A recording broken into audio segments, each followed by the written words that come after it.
Hola, la idea de este video es presentarles los conceptos de la unidad 3, principios de probabilidad, en su aplicación práctica. Empecemos por un ejercicio que es el primero que tienen en la guía, en donde se presenta el problema de un gerente de una importante empresa dedicada a la comercialización de productos electrónicos que desea mantener un stock eficiente, para lo cual lleva una estadística de cuántos televisores plasma se venden por día.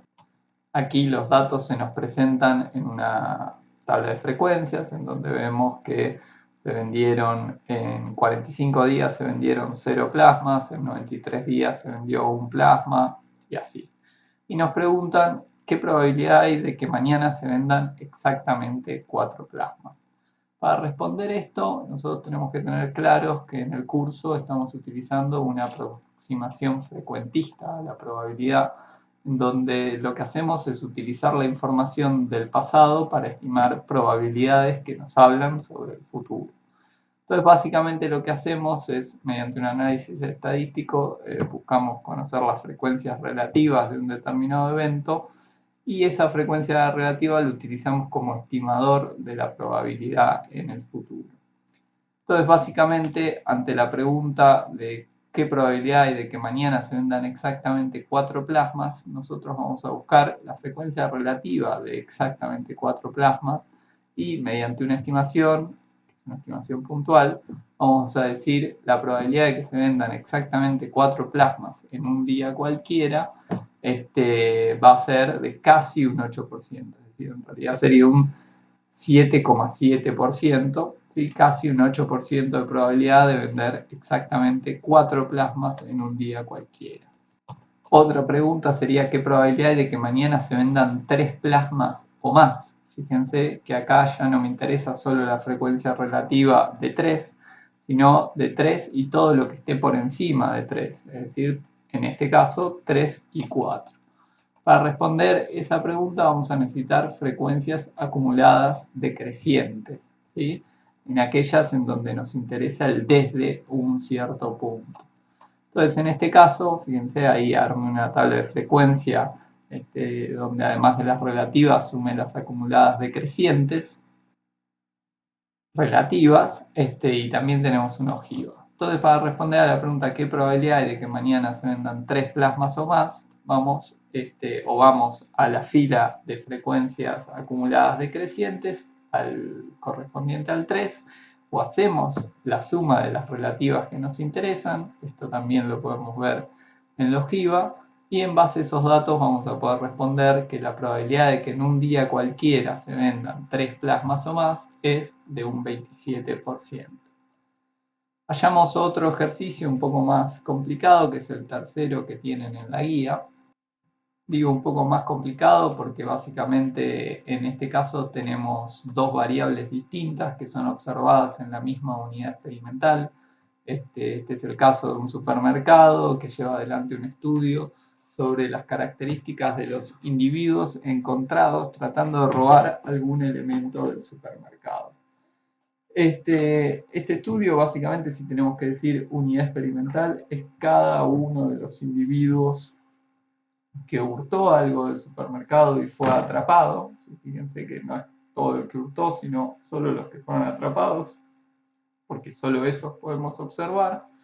Y en donde, bueno, la unidad experimental es esa, y a esa unidad experimental le observamos dos variables. Por un lado, la edad, que la tenemos en una variable cualitativa dicotómica, donde el individuo puede ser menor de edad o mayor de edad, y otra variable que es la cantidad de hurtos, ¿sí? Si es su primer hurto, su segundo hurto o su tercer hurto. Uno de los conceptos que vienen en esta unidad es el de espacio muestral, ¿sí? Que es el conjunto de los resultados que pueden asumir las distintas variables en el experimento. Y una forma de presentar ese espacio muestral es mediante un diagrama de árbol, ¿sí? Entonces, fíjense, si tenemos que presentar el espacio muestral en este problema, si lo vamos a hacer mediante un diagrama de árbol, primero empezamos abriendo los dos resultados de una de las variables, ¿sí? Mayor de edad, menor de edad, y después como ramas, por eso se le dice diagrama de árbol, se abren los resultados de la otra variable. Que en cada una de las variables que ya abrimos se van a abrir la otra variable que estamos contemplando. Y entonces vamos a tener mayor de edad con un hurto, mayor de edad con 2 hurtos, 3 hurtos, etc. El espacio muestral es un conjunto, ¿sí? Es el conjunto que vemos ahí encuadrado en azul, que contiene 6 elementos, ¿sí? Pero el espacio muestral es el conjunto con sus elementos. Otra cosa es si nos preguntan cuál es el tamaño del espacio muestral, en donde la respuesta ya no es un conjunto, sino que es simplemente un número, el número de elementos que tiene ese conjunto, que en este caso son 6. Entonces el espacio muestral es mayor de edad y un hurto, mayor de edad y 2 hurtos, mayor de edad 3 hurtos, menor de edad y un hurto, menor de edad y 2 hurtos, menor de edad y 3 hurtos. Eso es el espacio muestral. No hay forma de decirlo más abreviado, digamos, porque es un conjunto y hay que dar cuenta de todos los elementos de ese conjunto. Y otra cosa es si nos preguntan cuál es el tamaño del espacio muestral, donde la respuesta es mucho más corta, es 6. Pasemos entonces a las preguntas que nos hacen en este ejercicio. Primero nos preguntan qué probabilidad hay de que un infractor atrapado al azar sea mayor de edad. ¿Sí? Si queremos responder esta pregunta, vamos a... Sí, esto me olvidé de decirles, en este problema, como tenemos dos variables, ¿sí?, que pertenecen a la misma unidad experimental, ya no los presentamos en una tabla de frecuencia básica, ¿sí?, en donde solo tenemos una variable, sino que ahora presentamos en una tabla de contingencia, que es una tabla de frecuencia, pero que relaciona dos variables en simultáneo. Entonces, si tenemos que responder a la pregunta ¿qué probabilidad hay de que sea mayor de edad un infractor atrapado al azar?, vamos a tener que centrarnos en lo que se conoce como las marginales, que son aquellas que están en el margen de la tabla de contingencia, ¿sí?, que acá aparecen en la columna de total o en la fila de total. En este caso nos vamos a centrar en la marginal de mayor de edad. ¿Sí? Cuando hablamos de las marginales, lo que hacemos es olvidarnos de la otra variable que es cantidad de hurtos y concentrarnos solo en una variable, en este caso en la edad. ¿Sí? Las marginales son como tablas de frecuencias básicas de una sola de las variables. Entonces, en este caso vamos a poder responder, hay un 46% de probabilidad de que un infractor atrapado al azar sea mayor de edad. Esto independiente de qué cantidad de hurtos realizó el infractor. Otra pregunta sería, ¿qué probabilidad hay de que un infractor sea mayor de edad y sea su segundo hurto? Esto se conoce como una probabilidad conjunta, que solo las vamos a poder buscar cuando tenemos casos como este, en donde tenemos dos variables que son relevadas a la misma unidad experimental y tenemos los datos en general presentados en una tabla de contingencia. Aunque no es necesario que estén presentados en una tabla de contingencia, ¿no? Pero en la tabla de contingencia, si la armamos con frecuencias relativas, vamos a poder ver esa frecuencia relativa que estamos buscando para estimar la probabilidad adentro de la tabla, ¿sí? Las conjuntas van a ser los elementos que están dentro de la tabla de contingencia armada con frecuencias relativas. En este caso me pide que sea mayor de edad y a la vez sea su segundo hurto. Entonces la respuesta va a ser, hay un 11% de probabilidad de que un infractor atrapado al azar esté cometiendo su segundo hurto y sea mayor de edad. Otra probabilidad que nos pueden llegar a pedir es de este tipo, ¿sí? ¿Qué probabilidad hay de que un infractor esté cometiendo su tercer hurto siendo que es mayor de edad? Lo característico de esta pregunta es que hay una condición, ¿sí? El siendo que está imponiendo una condición, ¿sí? A veces nos van a aparecer en las preguntas dado que se cumple con este resultado en una de las variables, ¿cuál es la probabilidad de que tenga otro resultado en la otra variable?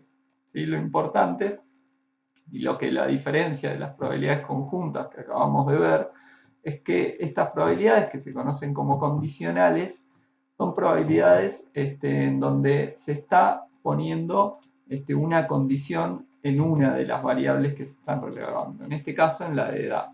Nos está diciendo siendo que es mayor de edad, por lo cual nosotros ya sabemos que el individuo que vamos a estar analizando está dentro de esa columna, dentro de los mayores de edad.